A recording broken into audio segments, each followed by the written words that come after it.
குட்டீஸ் வணக்கம். நம்ம விஜயநகரத்தை ஆண்ட கிருஷ்ணதேவராயர் தன்னோட அரண்மனையில் அழகழகாக பூஞ்செடிகள் வளர்த்துறதுல அவருக்கு விருப்பம் அதிகம். அதே மாதிரி பழங்கள் நிறைந்த மரங்கள் நிறைய மரங்கள் உள்நாட்டிலையும் வெளிநாட்டிலையும் வாங்கிட்டு நிறைய வளர்த்துவார். அது டெய்லி போய் காலையிலையும் மாலையிலையும் அந்த தோட்டத்தில் உழுவார். அந்த மலர்களை பார்த்து ரசிப்பார். அது பூஜைக்கு பறித்து தந்தாங்கன்னா அது கொண்டு போய் பூஜையில் வச்சு பூஜிப்பார். அவருக்கு மலர்களும் பழங்களும் ரொம்ப பிடிக்கும். தோட்டம் ரொம்ப ரொம்ப பிடிக்கும். அப்படி ஒரு தடவை அந்த தோட்டத்தில் மலர்களாக பூத்து குளிர்ந்துச்சு. உள்நாட்டு மலர்கள், வெளிநாட்டு மலர்கள், எங்கெங்கே எந்தெந்த மலர்கள் இருக்குதோ அத்தனையும் அவரோட தோட்டத்தில் இருக்குது. அவரோட தோட்டத்தில் இல்லாத பூக்களே கிடையாது, இல்லாத பழங்களே கிடையாது. அப்படி அவர் தோட்டத்தை வச்சுருந்தார். இதை ஒரு தடவை தெனாலிராமனோட பையன் பார்த்துட்டு அந்த மலர்களோட அழகில் மயங்கி பறித்து அவங்க அம்மாவுக்கு பூன்னா ரொம்ப பிடிக்கும். அதனால் பூ பறித்து கொண்டு போய் ஒரு நாள் அவங்க அம்மாட்ட கொடுத்துட்டான். அவங்க அம்மா அதை பார்த்து ரொம்ப மகிழ்ச்சி ஆகவும் என்ன செஞ்சா, திரும்ப டெய்லியும் தினம் நிறைய மலர்கள் பறித்து கொண்டு போய் அவங்க அம்மாட்ட கொடுக்க ஆரம்பித்தான். ஒரு நல்ல அம்மா என்ன செய்யணும், இது தப்பு, இது செய்யக்கூடாது அப்படின்னு சொல்லி தரணும். அதை விட்டுட்டு அவங்க அம்மா மகிழ்ச்சியாக அதை வாங்கி ரொம்ப சந்தோஷப்படுறதை பார்த்துட்டு அவங்க அம்மாவோட மகிழ்ச்சிக்காக அவன் இன்னும் நிறைய டெய்லி பூ பறிக்க ஆரம்பிச்சிட்டான், காவலர்களுக்கு தெரியாமல். உடனே ஒரு நாள் இவன் பறிச்சிட்டு இருக்கும்போது காவலர்கள் வந்துட்டாங்க. இவனை கையும் களவுமாக பிடிச்சிட்டாங்க. இவனை ஒரு ரூமில் பூட்டி வச்சுட்டாங்க. ஒரு அறையில் மலர்கள், செடி இந்த இதெல்லாம் இருந்த அறையில் பூட்டி வச்சுட்டாங்க. இது தெனாலிராமனுக்கு தெரிஞ்சுது. அவனுக்கு அப்படியே ஓடி அவனை மகனை காணாமல் தேடி பார்த்துட்டு மகன் செய்கிற வேலையை அம்மா அன்னைக்கு தான் கணவர்கிட்ட சொல்கிறாங்க.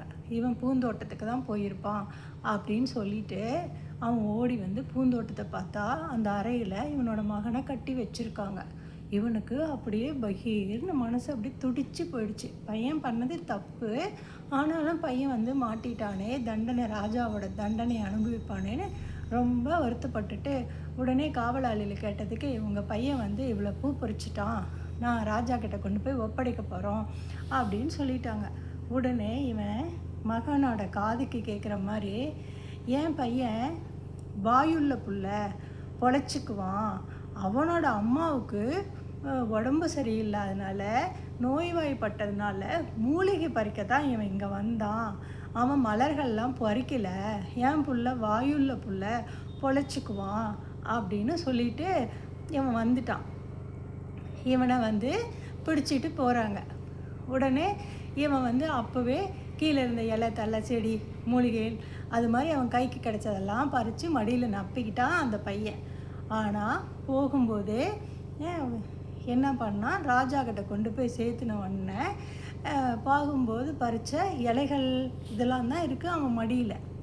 என்ன நடந்ததுன்னா, நம்மளோட அப்பா எதுக்காக வாயுள்ள பிள்ளை பொழைக்கும்னு சொன்னாங்க, இது ஏதோ நமக்கு க்ளூ கொடுத்துருக்காங்க அப்படின்னு தெரிஞ்சுட்டு உடனே அவன் அந்த பூக்களை எல்லாம் இவன் சாப்பிட்டுட்டு அங்கிருந்த இலை தலையெல்லாம் பறித்து வச்சுட்டு வந்துட்டான். அதனால் ராஜா அவனோட மடியை காமிக்க சொன்ன உடனே அவன் காமிக்கிறான். வெறும் மூலிகை இலைகளும் அங்கிருந்த இலை தலை தான் இருக்குது. கேட்டதுக்கு, ராஜா, நாங்கள் உங்கள் உப்பு சாப்பிட்டு வளர்கிறவங்க, நாங்கள் உங்களுக்கு தப்பு செய்ய மாட்டோம், என் அப்பா மாதிரி நானும் எந்த தப்பும் செய்ய மாட்டேன், நான் எங்கள் அம்மாவுக்கு உடம்பு சரியில்லாதனால நான் இலைகளும் மூலிகை இலைகள் தான் பறிக்க வந்தேன், இங்கே பாருங்கள் ராஜா அப்படின்னு காமிச்ச உடனே ராஜா இந்த சின்ன பையனுக்கு போய் இப்படி ஒரு பொறுப்பு இல்லாமல் தண்டனை கொடுக்குறீங்களான்னு காவலாளிகளை நல்லா திட்டிட்டு அந்த பையனை விடுவிச்சிட்டாரு. இந்த பையன் வாயுள்ள பிள்ளை பொழைக்கும் அப்படிங்கிற வார்த்தையை, அப்பா அம்மா சொல்கிற வார்த்தையில் ஏதாவது ஒரு அர்த்தம் இருக்கும் அப்படின்னு தெரிஞ்சுட்டு இந்த பையன் கரெக்டாக அந்த மூலிகை இலையில் தான் பறிக்க வந்தேன் அப்படின்னு அந்த பூக்களே இல்லாமல் காமிக்கும் ராஜா விடுதலை பண்ணிட்டாரு.